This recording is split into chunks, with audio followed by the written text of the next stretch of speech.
Very often, Venerable Children reminds us that bodhisattvas have this constant motivation that everything they do is for the benefit of others. And so when we think of ourselves in relation to bodhisattvas, we may find this motivation quite, perhaps in moments, impossible. But actually, an aspiration is a way of guiding our mind to this kind of goal. And everyone is capable of making this very aspiration. May whatever I do be of benefit for others.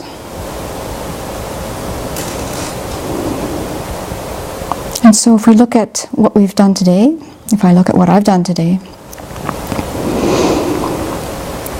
there were a few moments where I had that clearly in my mind. And then there were many other moments where it was just not there at all. I'm quite sure when I added the jelly to my peanut butter sandwich, it wasn't for the benefit of all human beings or sentient beings. It was so that I could have some pleasure. But the thing about an aspiration is that we just keep resetting it.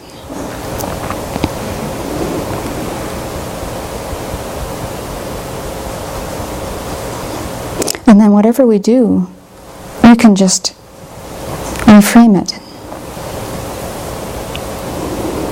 For example, today in the New York Times, there's an article about another benefit of exercise. And today's topic is that it'll help us have healthy eyes into our old age, that it could very well be a remedy to not get macular degeneration. And so we can look at this and think, okay, I'm going to exercise so that I can have healthy eyes. And by having healthy eyes, then I can read the Dharma well into my old age for the benefit of all sentient beings.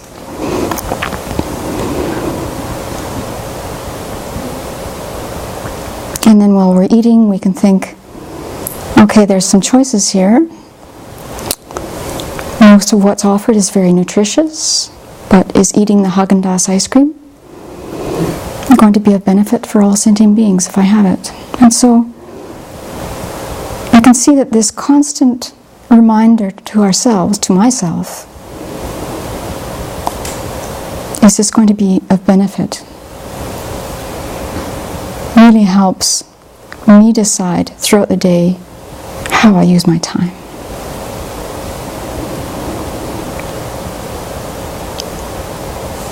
So you might think for a moment, right now, how was it for you today in doing things for the benefit of all sentient beings?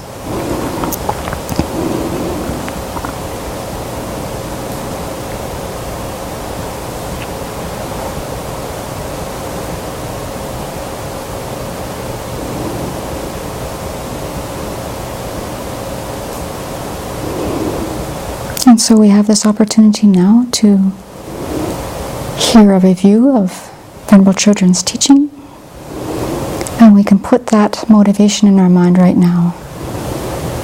By listening to this review, may some of the topics really go in more deeply this time. May I make the opportunity later on to reflect on these topics and come to understand them so that I can continue walking towards this goal of full awakening for the benefit of all sentient beings.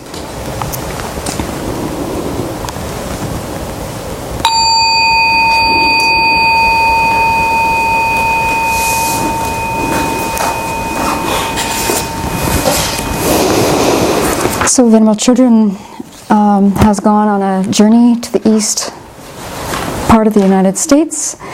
Tonight she's teaching in Milwaukee, and then tomorrow night until April 1st she's in Medford, Massachusetts, and after that she's in Cleveland, April 2nd to April 3rd, and then she's in Chicago, April 5th to 6th. And a lot of these teachings are going to be videotaped, is that right, Venerable Damcho? And they'll be posted at some point on the website so we can we can view these teachings.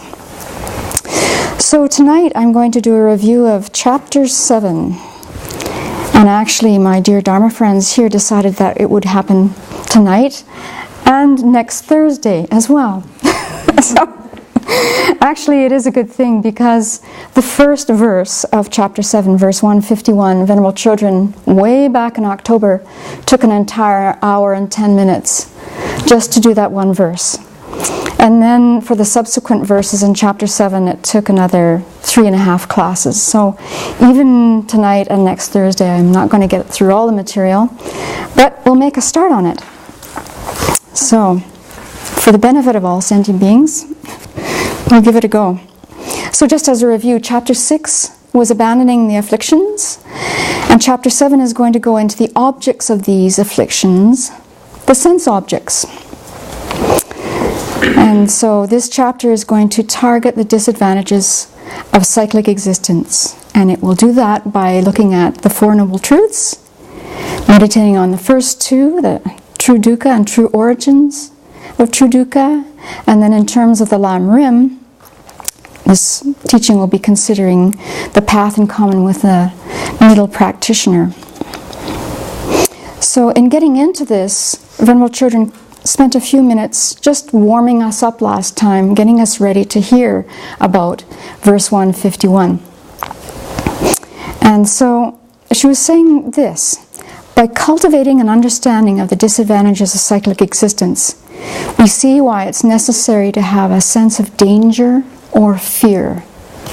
So this is not the panicky fear that we want to cultivate. We know how to do that. We've done it all our lives. I've done it all my life anyway, and we've done it in previous lives. But this is a cultivation of the wisdom kind of fear. So when Venerable uses the word danger, she says, think of it as a sense of caution. It is wise and appropriate to have a sense of caution about certain things in life. So in a worldly sense, we all know that when we're on a bicycle and we're in traffic, we don't assume for a moment, at least we shouldn't, that cars can see us.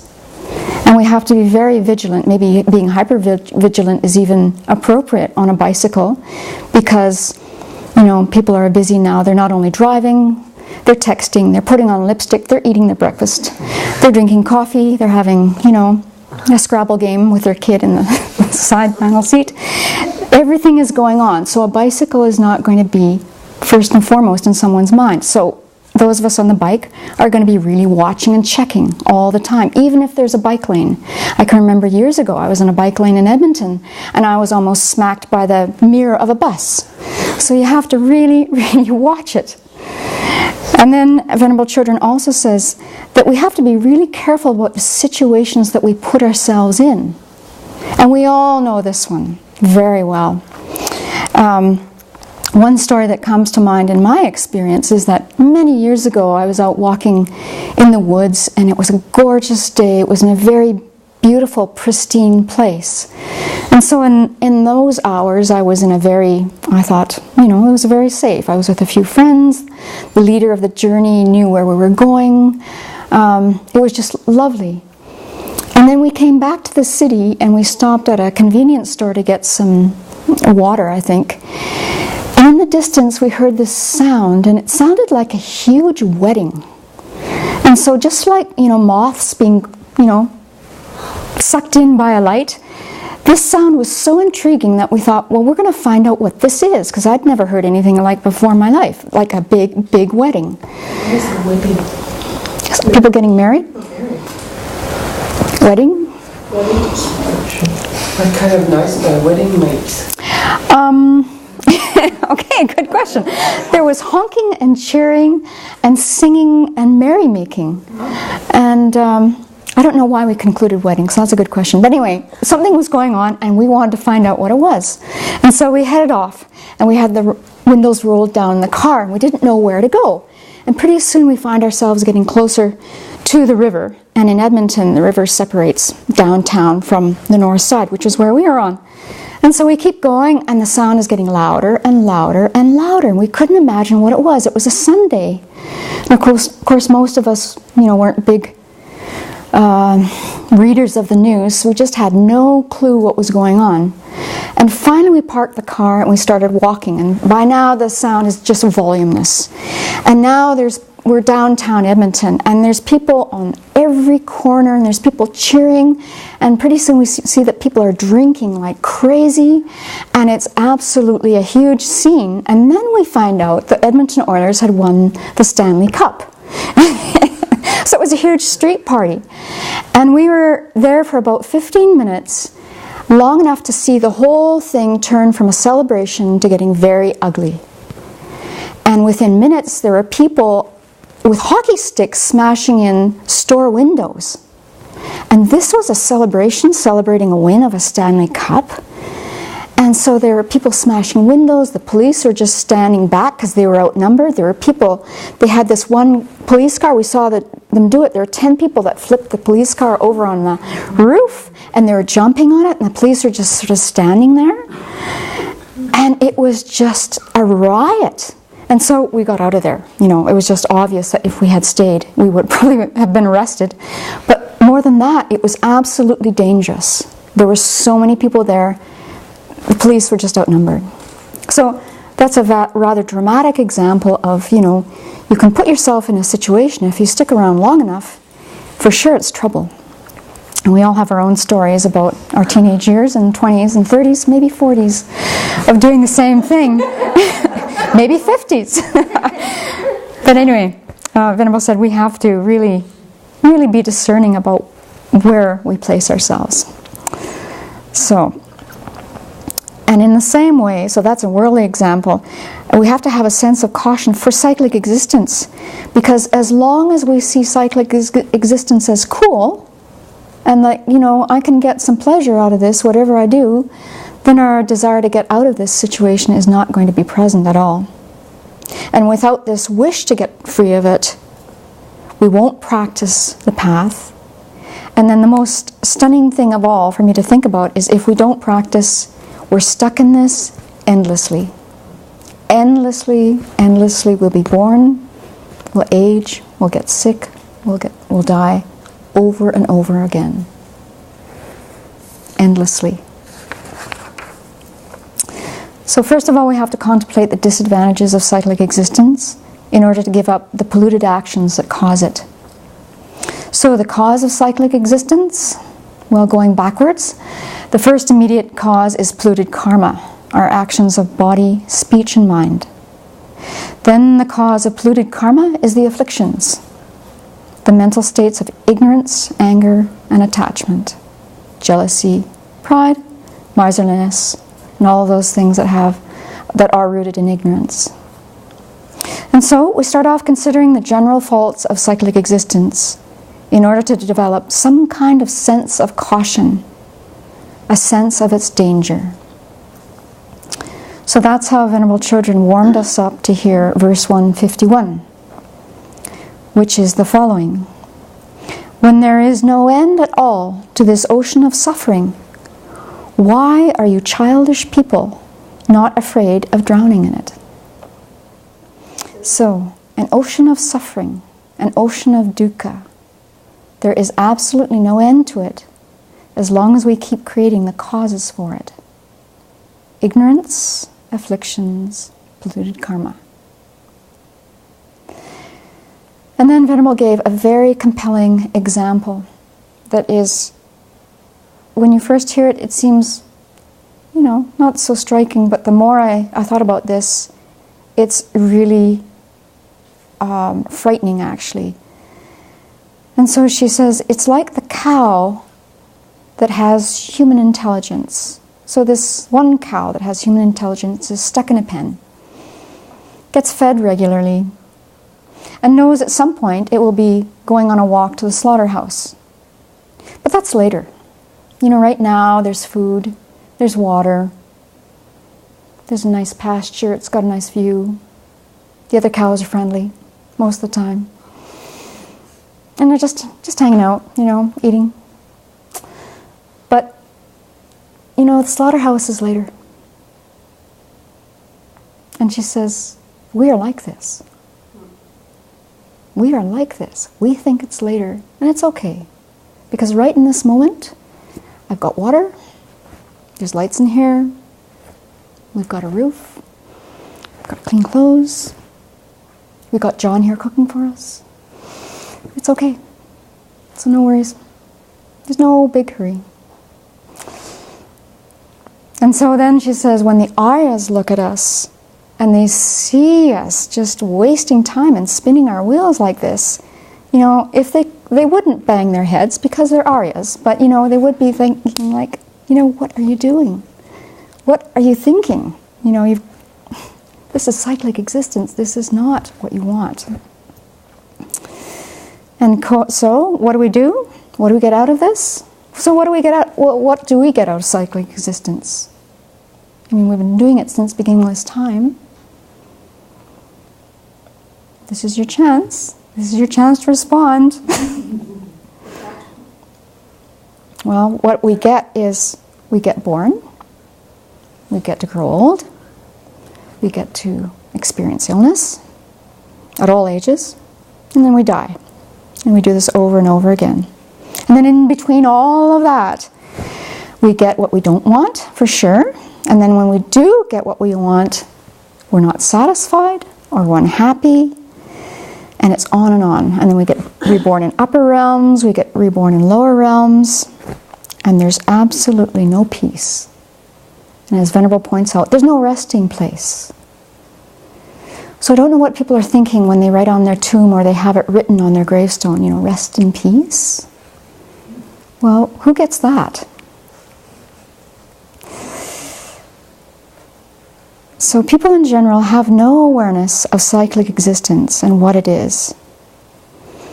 And we're living our life grabbing for things and experiences that we think will make us happy, and we push away like crazy all the things that make us unhappy. And we do this 24/7. And at the end, we die.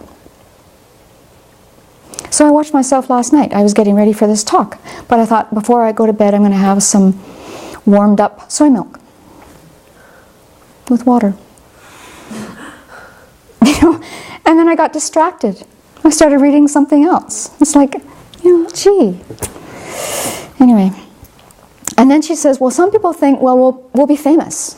At some point we'll do something and we'll be really well known. I'll do some research. We'll give a really amazing talk, really amazing Dharma talk on YouTube. People will write about it. They'll debate it. We'll be famous. But she says, okay, so then you get famous for a few minutes. And then somebody decides to write your biography. And do they really know anything about you? I'm not talking about biographies of spiritual masters. I'm talking about, biographies of, I don't know, Ronald Reagan, movie stars, even people who have done research that's valuable. But, does the biography really get to the core of who that person is? It might sort of touch some moments, but, not really. And then Venerable Children asks a great question. So then somebody does write our biography. But 100 years from now, who's going to remember us? Who's going to remember us? And even if you have children, the people 100 years from now, are they going to really remember who we are or what we did? And so I thought just for a moment it would be fun to find out what was going on in 1914. Some outstanding events 100 years ago. So if you're a history buff in the room or online, you might come up with some. So what happened 100 years ago that you can remember? In 1914? World War I. Very good. That was a big one. Yeah. World War I.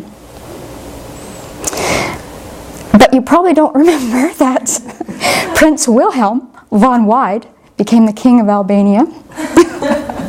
And you might not remember that George Bernard Shaw's Pygmalion premiered in 1914 on May 6th. And you might not remember that the British House of Lords rejected the women's suffrage movement. But you're right, World War I began. And that began with Austria-Hungary declaring war on Serbia. So poor Serbia continually gets the hits.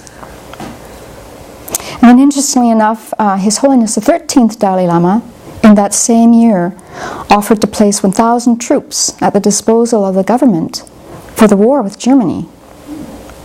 But what we don't see in all these little things you can Google on the internet is which meditator achieved, direct realization of emptiness, or entered the path of accumulation, or things like that.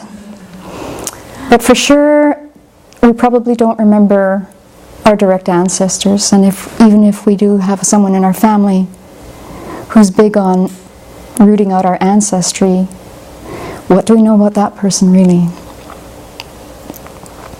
So in the explanation of this verse 151, Gyaltsabje goes on to say, he actually targets the afflictions, and in particular he talks about the fetters. So then Venerable Children points out there's two basic Abhidharma systems from the Tibetan perspective. One is Vasubandhu's, and that is based on the treasury of knowledge. And the other one is Asanga's, and his is based on the compendium of knowledge. And this one, Asanga's, lists 9 fetters. So I'm not going to go through those right now just for time, but Venerable did go into Vasubandhu's. So we'll take some time right now looking at these 10 fetters, which is like the Pali tradition. So Vasubandhu divides these 10 fetters into 5 lower and 5 higher fetters. And the first 5 are called the lower fetters because they lead us to rebirth in the desire realm. And the last 5 are called the higher fetters, and when we eradicate those, we become arhats. So these first 5 fetters, these hindrances, these obstacles to our practice that keep us in the desire realm. The first one is the view of a personal identity. So we're a compound of 5 aggregates that we call myself, and we take the aggregates to be our identity. This view holds our identity to exist within the 5 aggregates, or in relationship to the 5 aggregates. And from the viewpoint of lower schools, it's thinking that there is a permanent, partless, independent self, or a self-substantially existent self. Then the second one is doubt. And this is a vacillating mind that equivocates between Dharma knowledge, that is important for liberation, and then doubting. And doubting things like the Buddha is fully enlightened, or doubting that the Dharma is the ultimate truth, or doubting that the true paths are able to eliminate cyclic existence, or doubting that the Arya Sangha have realized the true paths. And obviously if we have these doubts in our mind, then it becomes very difficult to practice because we don't even have the trust or confidence in the path. And we also don't believe that beings who are practicing it are doing something substantial. Then the third fetter is the view of holding bad ethics and modes of conduct as supreme. Now, I don't think we have anything to worry about here because we may. This is clinging to mistaken codes of ethics and mistaken practices and holding these as virtuous. So, for example, thinking that extreme ascetic practices of self-mortification are going to bring you enlightenment, torturing the body, fasting for long periods of time, sitting in fire, doing Brahminical rituals that emphasize the exact way that you do a ritual is most important. And we might fall into that one sometimes if we really get fixated on doing something precisely, but our mind is really not thinking about what's important. Number 4 is sensual desire, attraction to objects of sight, sound, smell, taste, and touch. And the 5th one is malice or ill will, the wish to harm another living being. So these lower fetters are eliminated when we attain the level of non-returner. And as mentioned before, the 5 upper fetters are eliminated by arhatship. So number 6 is desire for existence in the form realm. And this is attachment to being born in the form realm. 7 is desire for existence in the formless realm. And with both of these, 6 and 7, a person is attached to that kind of existence and wants to go on abiding there. So one can get attached to deep states of samadhi, and they don't practice to gain the wisdom that will get them out of cyclic existence. Number 8 is conceit. And this is the subtle conceit of an existing I. And this is Venerable's favorite phrase, the conceit of I am. And this differs from the view of a personal identity, which is a conceptual view holding a permanent self according to this school. After the view of a personal identity is eliminated, you are not thinking of yourself as some kind of soul or permanent self, so you are not thinking I am this or I am that, but you still have the thought I am. And this conceit of I is just that thought I am, which is more subtle than thinking I'm Canadian, I'm Ukrainian, or whatever. So even though a non-returner knows the thought I am to be deluded and not true, they don't hold on to the idea I am or identify with it. Still, the thought I am arises spontaneously. A non-returner is no longer reborn in the desire realm, and they have eliminated the view of an identity, but the conceit of I am still remains in the mind.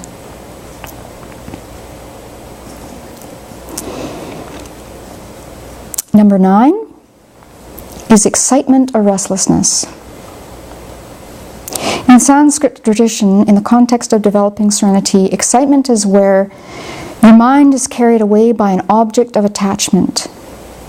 So if this is a higher fetter, this is not talking about objects of sensual attachment, like it is in the context of developing serenity. So perhaps here, as Venerable says, restlessness is a better translation. And this restlessness is present in any mind that is not liberated. So that's something good to keep in mind.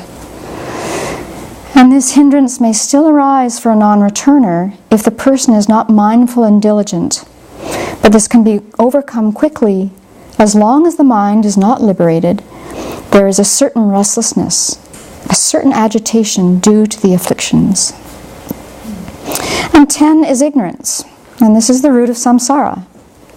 According to Vasubandhu and the Pali system, it is blindness or unknowing regarding the true nature. It's a fogginess, an obscuration that will not let you see how things exist.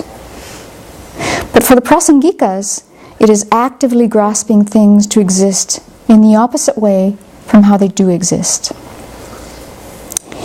So, to sum up this verse, Gyal Sabje says, fraught with the whirlpool of birth and death, why aren't you ordinary childish people drowning in it since beginningless time? Why aren't you afraid? Why aren't you concerned with what is happening to you? So this is a question for everyone, including those of us who have met the Dharma. How much of the day are we thinking about the situation that we're in and that it's frightful? We're in an insecure state. And yet, this is the situation we're in. So right now, we have the luxury to practice the Dharma. And those who are fleeing for their lives right this minute can't even possibly reflect on the Dharma. And if we look at this one country that's constantly in the news, Syria, according to Time magazine, 6 million Syrians have been pushed from their homes, and 2.4 million Syrians have crossed the border, making them the second largest refugee population in the world. So these people are ending up in makeshift camps. And according to a report written this year in February, Syrians are about to replace Afghans as the world's largest refugee population, fleeing a conflict where barrel bombs leave bodies in pieces, and a generation of children are physically and emotionally scarred. Refugees find shelter wherever they can. And the people who are helping out in these countries have seen families living in rooms with no heat, no running water, in abandoned chicken coops and storage sheds. And most of these people who end up in these camps still have to find a way to pay rent, even if it's for a derelict structure. And without any legal way to work in these camps in Jordan or Lebanon or wherever they end up, they struggle to find odd jobs, they accept low wages that don't often cover their most basic needs. The lack of clean water and sanitation in crowded makeshift settlements is an urgent concern. Diseases like cholera and polio can easily spread, and even more life-threatening diseases are happening without medical services. In some areas with the largest refugee populations, water shortages have reached emergency levels. The supply is as low as 30 liters per person per day, which is 1/10 of what the average American uses. According to the UN, more than half of all Syrian refugees are under the age of 18. Most have been out of school for months, if not years. The youngest are confused and scared by their experiences, lacking the sense of safety and the home that they need. And the older children are forced to grow up way too fast, finding work and taking care of their family in desperate circumstances. So you can imagine, here we are. If we're not at the Abbey, we're still having the circumstance of listening to the teachings at some point. And yet we find excuses why we can't sit down and practice. And other people in the world are just fighting every moment. So these people have a sense of the dangers, and they can't practice. And we have the situation of practice, and we lose sense of the danger that we're in. There was one article written in Reuters that I'm going to read to you. It was just so striking, just to give you an example of what people are experiencing right this minute. The old man does not give his name. He does not say anything at all. Lying under a blanket on a thin mattress in the corner of a dark, prefabricated metal container that these days serves as a home, he greets a visitor with a baleful stare. Then slowly he turns his face to the wall and pulls his red and black checkered scarf over his head. His misery, shame, anger, and isolation seem complete. He's beyond reach. But his tacit statement is both unmistakable and painfully eloquent. Once, not long ago in Syria, he, like so many others, had a family, a house, a job, friends, neighborhood, and a purpose. He was a man in his own right. Life made sense. Now, inside the confines of the sprawling Zatari refugee camp a few miles away from the Syrian border in northwest Jordan, he appears as a number, a statistic. His life a shadow of what it was. He seems to be wholly displaced, physically, geographically, socially, and psychologically. All the people here in this camp have seen something horrible. They have been hiding and running. They have experienced killing, torture, spying, and betrayal. These people don't trust anybody anymore.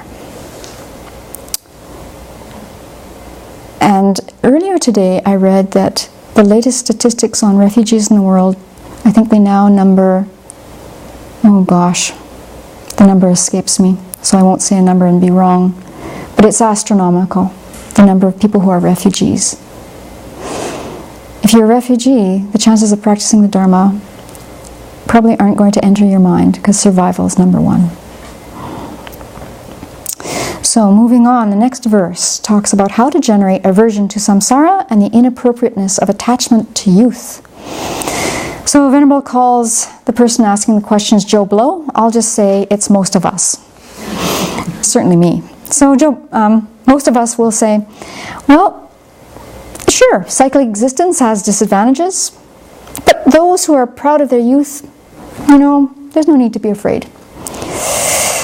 So the young have this attitude that, or at least some young, I'm this young, had the attitude that every sense pleasure I could get, I was going to grab. And besides, with the vitality that I experienced then, nothing's going to happen to me, not for a very long time, and I've got all of this strength, and I'm pretty much invincible. Trouble's not going to come my way, and if it does, I know I can manage it, for sure. So, this is verse 152. Youth lies behind, and then once more it is ahead. Though one imagines it will last, in this world it is like a race. So, youth doesn't last. Therefore, pride in being young and attractive and healthy is very inappropriate, because what you are proud of is in a state of constant decay. In this life, youth is behind old age. In other words, we've already experienced youth, and now we're experiencing aging. And as Venerable Children pointed out, the definition of old age changes every decade, as well as the definition of middle age. And I'll never forget the time, I think it was my 26th birthday, and there's family around, and one of my uncles is a doctor, and so at one point, in the midst of all of this merrymaking, he said, well, congratulations, you've now hit middle age. I said, what? He said, yes, biologically, you've hit middle age. And I said, thank you. But anyway, whatever age we're at, I think we all think, we have this thinking in our head that we're still young, despite what the mirror says. And we have this idea, you can talk to anyone at any age and they will tell you, I don't feel like the age of my body. I meet people like this all the time. I remember also when I turned 10, I was quite sad that day. And I thought, I've hit the 2-digit numbers. It's all downhill from here. And it's kind of true. But I thought that day, 10. So then, as I was doing some reading about this thing of aging, I came across this phrase I'd never read before. Maybe you know this, but it's this term called ageism. Has anyone read about ageism? Okay, I'll have to admit my ignorance. Anyway, we commit this all the time with our speech. And so if you don't quite know what it is yet, it's a form of discrimination, of course, and prejudice. And typically, I think the whole thing started with it being targeted towards seniors. But now ageism can apply to, tossing it out to any age group. And if it ends up being discrimination or leaving people out or including people, it's not a great thing.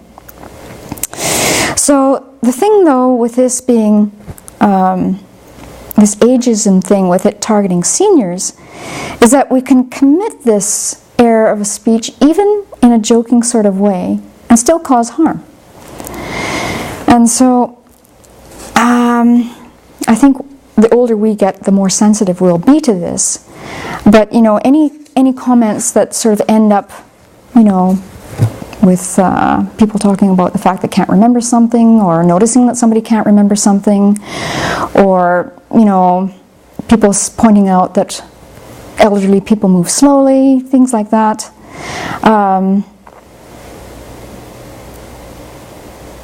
There's even concerns about doctors, making the mistake when they come in, if an elderly person comes in with their child who's 75, and the doctor talks to the child instead of the patient, this kind of thing has been reported. And then commercials, of course, if you watch TV still, anything to do with youth is glamorized, anything to do with aging, well, it's not great. So now there's certain laws and regulations that are making sure that we don't commit this. And so the one example that was given in this definition of ageism is that people are having a nice friendly conversation, and then at some point it comes out that the person is 78. And so they tell this to their new friend, and the person hearing this says, 78! You don't look at all like 78. You look great. So what does a 78-year-old look like anyway? And why is it great, that you don't look your age? Why can't we just be happy with 78? So what is this getting towards? We're living in this culture that idolizes youth, and that getting old is actually a mistake. It's something to be sort of condemned and something that we want to avoid. And then I was reading about all of this 3 days ago.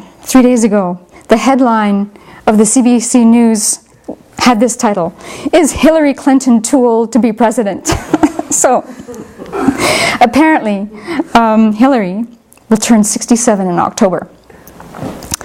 And if she, enters the race, which they're suggesting that she will, and if she wins, then by the time she moves into the White House, she'll be 69. And most U.S. presidents have been in their 40s or 50s, as this article points out, when they take office, including the current president, Barack Obama. So Clinton would be one of those older ones. But there are all these people doing this buzz speculation now, and this one guy called Howard Kurtz, I don't know who he is, but he says that she's encountering some things that are going to give people a heyday to talk about. First of all, the sad news is women politicians are scrutinized more than men when it comes to their birthdays. Well, we know all that. And then she might have to worry about the wrinkles in a way that male candidates do not. And that's probably true. But he says, if it is Clinton on the ballot in 2016, she could try and counter this Republican spin stuff on her age by arguing that she's been working in politics virtually as long as some of their potential candidates. So, she's had the experience, and they don't, and she can lead the country. But if she doesn't win, it won't be because of her age, and that is the opinion. So we'll see. So back to Aryadeva. Right now, youth is behind old age, but after death, youth is once more in front of old age. Although we imagine remaining young, youth, old age, and death compete as if in a race, claiming, "I'm ahead. No, I'm ahead. No, I'm ahead." And it keeps circling like this from one life to the next. But none of them can remain ahead. So it is unreasonable to be proud either of your youth or your wisdom in your old age, because none of that is going to remain. So then most of us say, well, though one must go on to another life, it's not frightening. And Aryadeva says, in worldly existence there is never rebirth of one's own free will. Being under others' control, who with intelligence would be fearless? So this is verse 153. And Aryadeva says, appropriateness of fear, wisdom fear, is essential. We don't have the power to choose our own rebirth. We are under afflictions. We are dependent on other factors, and they all trace back to ignorance. Under control of afflictions and karma, what intelligent person would feel fearless? Like a piece of wood swept by the current. Here is me, and I'm in charge. I'm going to make things happen. Really? We can't prevent our body from aging, despite what people will pay and endure through undergoing plastic surgeries to get things lifted here and tucked there. And this current Botox rage thing is really, really very interesting. And I've heard a number of people tell me that they've noticed that their own doctor goes from being anti-Botox to pro-Botox because they see the income advantages. And there's a demand. And so I'll never forget this situation. I was at the Calgary airport flying back to the state of Washington, and I was excited to be going back here, and I was behind this woman who was extremely well groomed, and I thought, well, anyway, I was behind her, trying not to notice all of her accessories and her clothes and everything, but I was quite taken with the outfit. It was a great outfit. The hair was great. And I thought for the longest time that I was behind someone who must be in her late 20s, early 30s. And so you know how the lines snake around like this. And as she came around this way and I was still this way, I almost screamed because the person I thought was 28 was more like 78. And I'm not kidding you. It was like, ah! But she looked great for 78. There was not a wrinkle on her face. The hair, maybe it was a wig, was fantastic. She was just decked out. The accessories, she was smiling, extremely friendly. She was saying hello to everybody. And pretty soon she was talking to me because we were across from each other. And I was just trying not to stare. But, I was just like... But she was so friendly and she looked amazing. But the one thing about plastic surgery is the stance of the body as we age is unmistakable. Now, she wasn't hunched over. She was great. But, the hands, she didn't have her hands done. So there it was, But you could tell that looking like this gave her vitality. I mean, she was she was beaming. And she was talking to everyone. But then I thought of her suffering, every night in the mirror.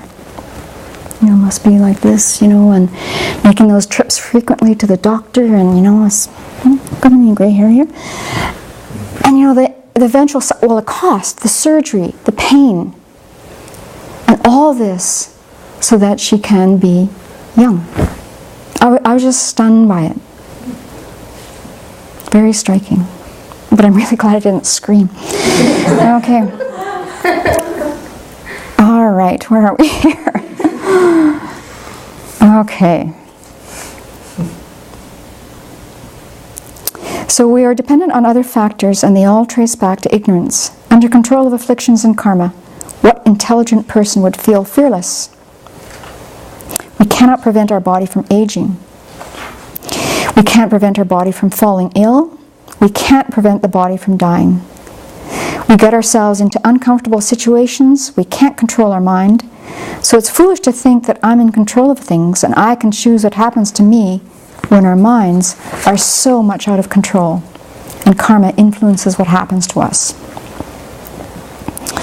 So this oh my goodness, really? 6:51. Okay, well, it's a good thing it's going to be 2 weeks. This idea of control, and I'm just going to go back to this idea of how we can't control things, and then we think we've got ourselves in a good situation, but then we can't control the good situation. And 2 days ago, one of our friends was up to drive vulnerable children in to Spokane to catch the plane the next day. And he told me one story, actually told me a number of stories, but this one story he told me is just striking too in this regard. He used to be in the military, and there was this circumstance one day where this crew of people that he knew were going to go up into this plane that actually fuels other planes, so it's an air fueling plane. And they were practicing some kind of maneuver. Anyway, they have a law in the military, in the Air Force anyway, if you have a head cold, you don't fly. And the reason for that is that if the plane depressurizes and you've got a cold, you can be in trouble. So there was this one person on that day who was, he couldn't get in the plane because of this head cold. And so the plane takes off and does its thing, whatever they're doing. And the person who was denied access to flying with the crew that day gets in his car to go back home. And if you can believe this, something happened to the plane and it ran into trouble and it crashed. So the guy who's in the car, was spared the crash. However, in driving his car on the base, he was close enough to the crash that his car was engulfed in flames and he died. And so you think, here we are, we can put ourselves in situations that seem safe, and yet the karma created in past life zooms in and takes over. It just was a striking story. And you told me another one, but I'll save that maybe for next week. So then most of us will think, like Joe Blow, though unable to cut through worldly existence in this life because of being enthralled by pleasure, one will try to do so in a future rebirth. Everything is going really well. Good family, career, travel. I can ski anywhere I like. So many good concerts to go to. And there's future lives. There's endless future lives. And right now I've got this situation. There's a concert. Blah blah's in Spokane. I'm going to go because there's these future lives. So we can think this. And you know, for those who are famous and wealthy in this life, or gifted, or enjoying an academic career and doing great research, you know, this would be an easy conclusion to reach. I mean, who of us in this room hasn't thought this at one point? Future lives, no problem. I'll go to this very interesting documentary. It's not for the benefit of all sentient beings, but it's interesting. So Aryadeva says, the future is endless, and you are always a common being. Act so that it will never occur again. Be as it was in the past. And so Aryadeva goes on to explain this.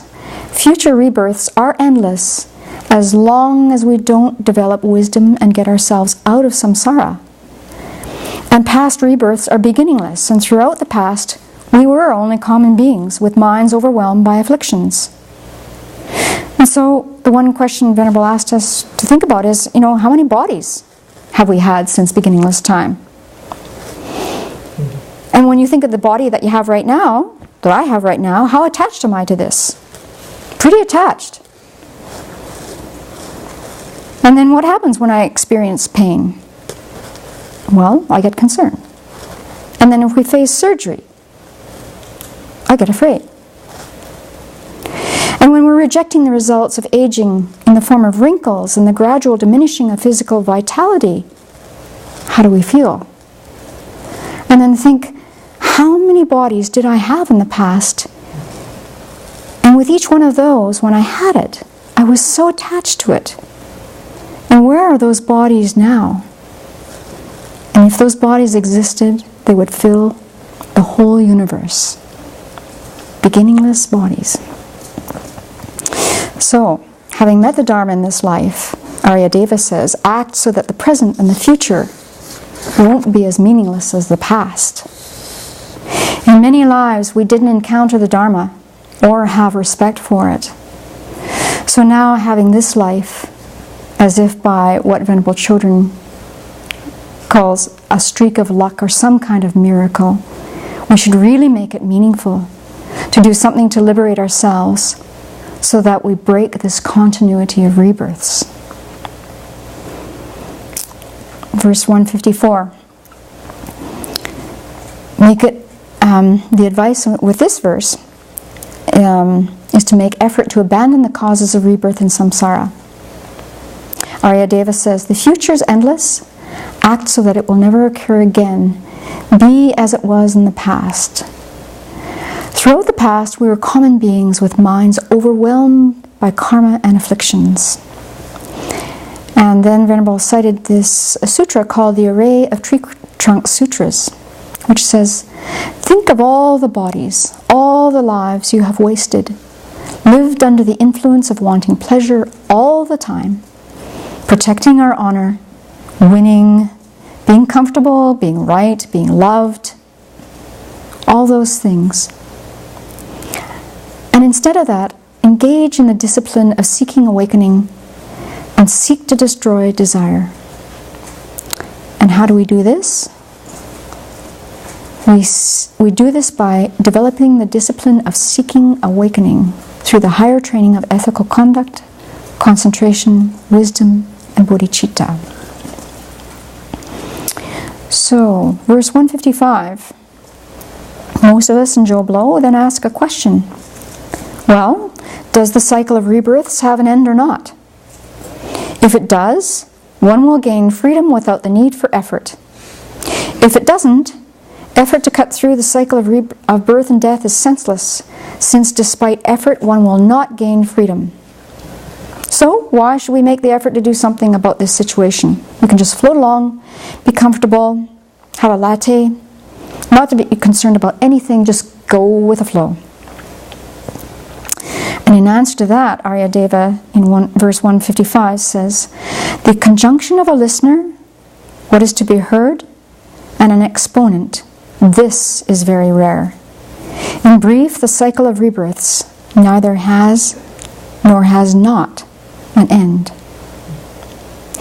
So I think what I'll finish with is this conjunction of these very particular things. And Venerable Children really emphasize this.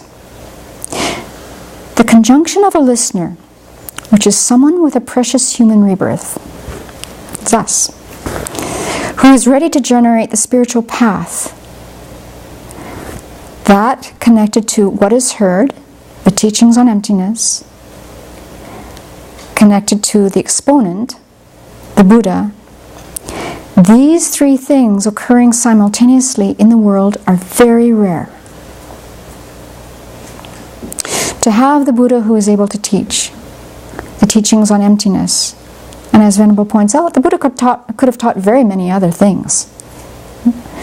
That part could have been left out. But the Buddha taught this. Or, at some point, these teachings on emptiness could have been corrupted. So having these two, and from our own side, having all the circumstances to be able to practice, getting these three things together is very rare. And when she said that, and our friend here, this is perfect timing, she says the cats and the insects, mudita the moose, all of these living beings, the birds, the robins, the Abbey, the cats are here, they hear teachings. So they had good completing karma for the conditions of their lives to be here, but the propelling karma that threw them into an animal rebirth was destructive karma. So given the fact that we have these three situations coming together, which is so rare, and I think as we continue in the path and we develop, I think we'll get to see more and more deeply how precious this is. Then we'll be really motivated to take advantage of these teachings and reflect on them and review them again and again and again. And really keep these teachings in our hearts so that we can eventually become fully awakened beings for the benefit of all. So it's time. I've got another 20 pages, but we also have, we have next Thursday. There's no guarantee. If I keel over, I'll assign someone here to read through this, and we'll continue with Chapter 7. Can I ask a question on one of the verses? You can ask a question, and we'll probably have to forward it to Venerable Children. I just want you to repeat something from your first one. Okay. I wanted to make sure I got this, and I didn't really. When you were talking about Vasubandhu, and you talked about the 10 fetters. Mm-hmm. Go back to that. Sure. And you were describing the 5 lower ones and the 5 higher ones. Okay.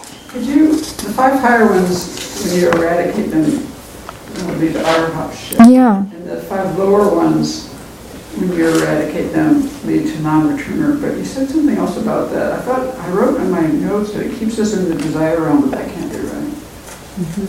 The 5 fetters keep us in... Let's see. Yes. Lead to rebirths in the desire realm. Yeah, these first 5, if we don't eradicate them, then they lead to rebirth in the desire realm. Okay. The ultimate speed, and your one. Or you could get to the lower realms too. Yeah. Which is also the desire realm. Lower realms are in the desire realm. Yeah. I mean, you don't go to the form of the formless realms. Right. Okay. The lower realms are in the desire realm. Yeah. Oh yeah, they are. Okay. Yeah. Okay. 3 realms, 6 locations. Okay. To be continued.